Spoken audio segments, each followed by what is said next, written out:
નમસ્કાર. અમરેલી જિલ્લાના બગસરા સિવિલ હોસ્પિટલમાં શરૂ થયેલા નવા ડાયાલિસિસ સેન્ટરના ઉદ્ઘાટન કાર્યક્રમ દરમિયાન રાજકીય ઘમાસાણ જોવા મળ્યું.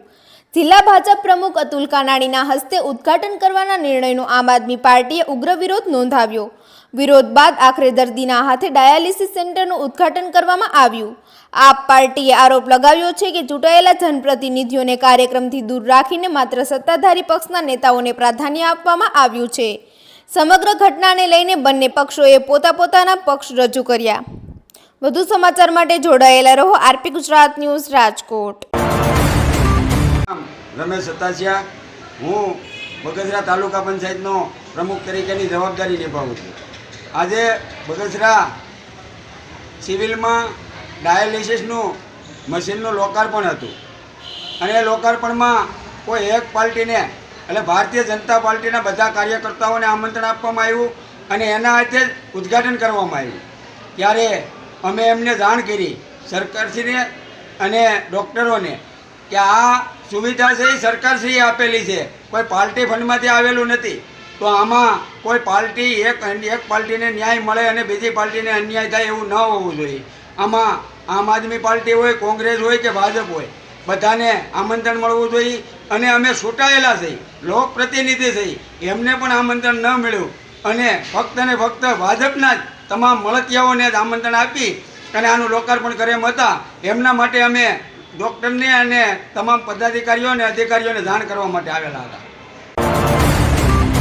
અમરેલી જિલ્લા સદસ્ય વાળા વનરાજ અને અમે બગસરા તાલુકા અત્યારે આખી આપની બેઠેલી છે. ત્યારે તાલુકા પ્રમુખથી લઈ તમામ સભ્યો હોય કે જિલ્લા પંચાયતના સદસ્યો હોય, પહેલાં તો સરકારી દવાખાનામાંથી કદાચ ભાજપ દ્વારા મને એવું લાગે છે કહેવામાં આવ્યું કે કોઈને આમંત્રણ ના આપતા, પણ અમારે આમંત્રણની જરૂર નથી.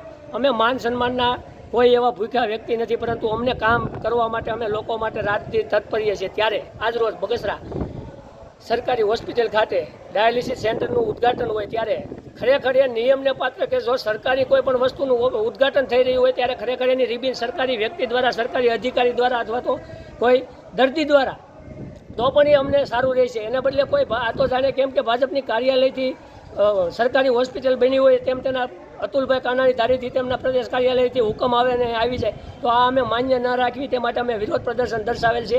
રમેશભાઈ સતાસિયા, હું વાળા વનરાજ તેમજ મારા તમામ સભ્યો આજે હાજર રહે અને આનો સખત વિરોધ કરે છે.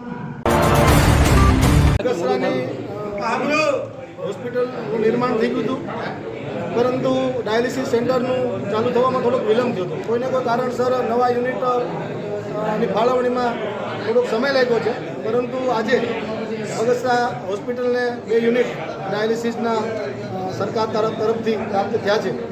ત્યારે હું ગુજરાત સરકારના આરોગ્ય મંત્રીશ્રી સાથે મુખ્યમંત્રી શ્રી ભૂપેન્દ્રભાઈ પટેલ સાહેબ, આપણા સ્થાનિક સાંસદ શ્રી ભરતભાઈ સુતરિયા, ઉર્જા મંત્રી કૌશિકભાઈ વેકરિયા અને ધારાસભ્ય શ્રી જયભાઈ કાકડિયા સહિત સર્વે પદાધિકારીઓનો સંગઠનના વડા તરીકે હું આભાર વ્યક્ત કરું છું.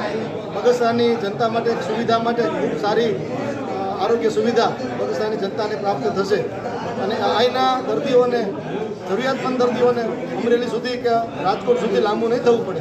એમની જગ્યાએ એનું ડાયાલિસિસ બગસરા સરકારી હોસ્પિટલમાં થશે, જે આ વિસ્તારની જનતાને આરોગ્યલક્ષી સુવિધા પ્રાપ્ત થશે.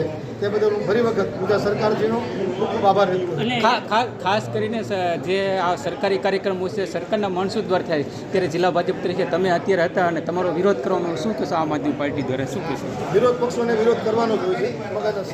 સત્તાધારી પાર્ટીએ લોકોની સુવિધાના જે પ્રશ્નો હોય ઉકેલવાના હોય છે, ત્યારે આ પ્રશ્ન ભારતીય જનતા પાર્ટીના શાસનમાં ઉકેલાનો છે. ત્યારે સ્વાભાવિક છે કોઈને ન ગમતું હોય તો વિરોધ કરે, પણ તમારા હસ્તક ઉદ્ઘાટન ન થવાથી પ્રયાસોથી જ આ સુવિધા અહીં પ્રાપ્ત થઈ છે.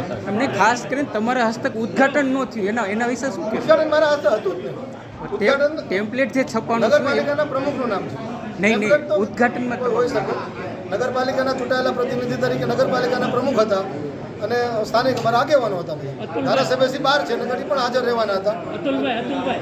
આપણે એક્સરે બનશે એનું છે, એક્સરે માટે મારા ધ્યાન ઉપર અત્યારે વાત આવી છે. ધૂળ ચડી ગઈ છે. હા, એના માટે આપણે પ્રયાસ કરીએ વહેલી તકે બગસરાની જનતાને એક્સરેની જે સુવિધા છે ફરી વખત ચાલુ થાય. હવે મને બહુ આ વિષય ખ્યાલ નથી, પણ આનો પ્રયાસ કરું છું. વહેલી તકે ચાલુ થયું પ્રયાસ કરાવું. ડૉક્ટરનો ઘટશે આ બાબતે એ વાત થઈ છે.